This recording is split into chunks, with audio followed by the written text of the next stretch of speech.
Yo, my name is Julian Melnick, and welcome back to the Console Gaming Channel. That's right, we are button mashers and thumbstick thrashers, and today we are setting up, and I bring this controller out on purpose, the Xbox Elite 2 controller. And there's so many different things that this thing has, little bells and whistles and all the different things that you can do to it. And let's go ahead and dissect and actually look into the intricacies of this controller and what things you get by using the Xbox Elite 2 controller. First thing I want to mention is that this is a Microsoft accessory. This is not a third-party accessory. So you're looking at like a SCUF controller or a Power A controller or something that is going to have different paddles or a similar design, but by a third party, it's going to be a third party. So you're just going to rely on third-party software or different ways to set this up. This is actually first-party. So there is a place in your Xbox. In fact, if you're looking right now, you can see there is a place. The controller itself is already here and optimized to work with your Xbox. We're going to go ahead and hit next. Optimized for you. Great. More ways to customize, remap buttons, paddles, and all this stuff. Cool. Switch it up. Create, store over 250 custom profiles in the cloud. Save up to 3 of those profiles on your controller and switch between them on the fly with the profile button. That's really exciting. And then the default profile is if you do not use this maps all buttons to their default inputs and disables the paddles. If you're putting down the controller, forget what your buttons were remapped to. Let's begin by giving your controller a name, which I don't know. We're gonna have to name this thing, and we'll name it Vader's Fist because everything Star Wars. Am I right? Awesome. That is going to work. And then we're gonna configure default is slot 1, new profile. Let's just do me, JD. Great, that's what the profile number 1 is. And so we see right here we have, holy moly, we can configure every single one, and back here is where we're configuring the different buttons. So this is pretty standard, right? X, A, B. You can primary shift button. Why? So this is something, okay, this is a really cool thing you can do. You can take one of your paddles. So we're going to take this paddle right here, which is going to be this paddle. So we're going to take this paddle right here, and we're going to give it, use as a shift button. So what the shift button does is when you press this, the shift button itself, you then activate shift. And with shift, I can hold shift, and let's say I hold shift down, I can make this a different button. I can make this a bumper button. I can, whatever I want. So the shift itself actually changes, and so I can press shift and every single button on here can be different. So that effectively gives me twice the controller power to be able to customize, and which is insane. That's way more. I don't know why you would need to do that, but that is something that you can do.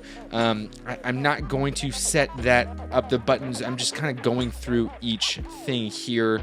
We have the D-pad, and this is left, right, left, push. Yeah, so this is pretty standard stuff. Nothing to surprise. Now the left stick, wow, that's pretty primary. Good. Okay, shift. I don't know. Sensitivity whoa, instant. So it feels it and it activates.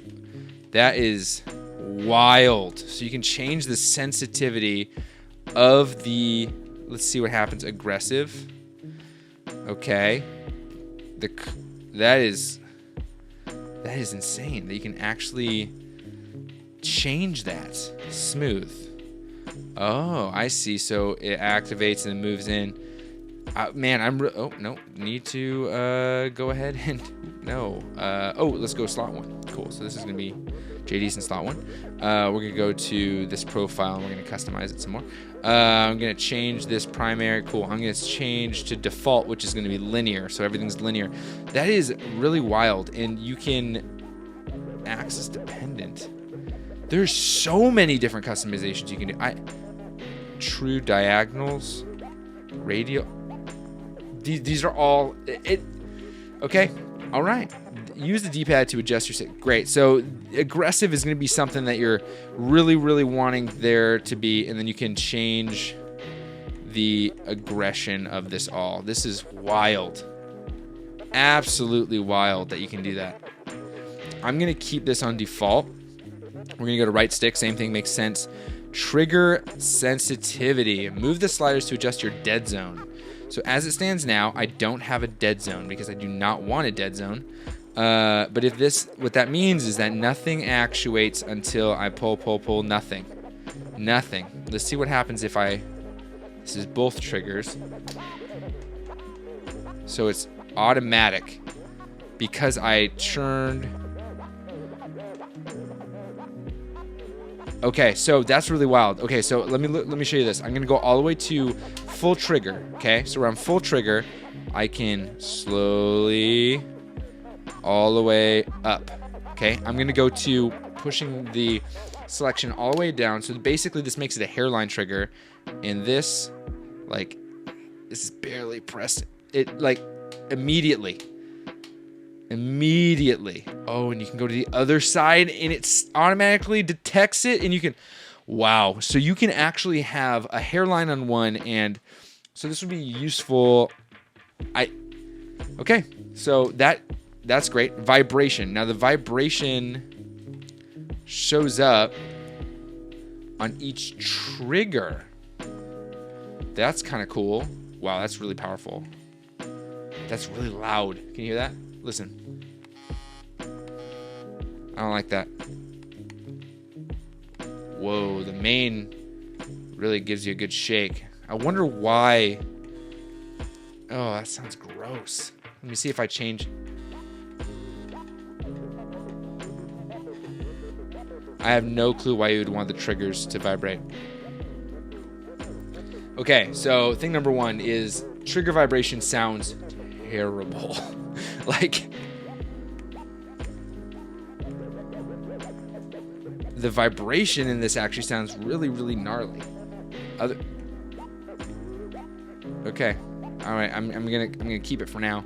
And then this is the brightness of the Xbox logo. I don't really know. That's cool, I guess. That's wild. So that is going to be something that I'm going to have to really dive deep and figure out what's going to be the best option for me. The fact that you can simply just change the sensitivity curve of the thumbsticks, I'm excited to see what kind of options that gives for me. And then the mapping of the buttons is really what's going to change the game. I'm going to map whatever's going to be useful for me when it comes to the first-person shooters I'm going to be playing.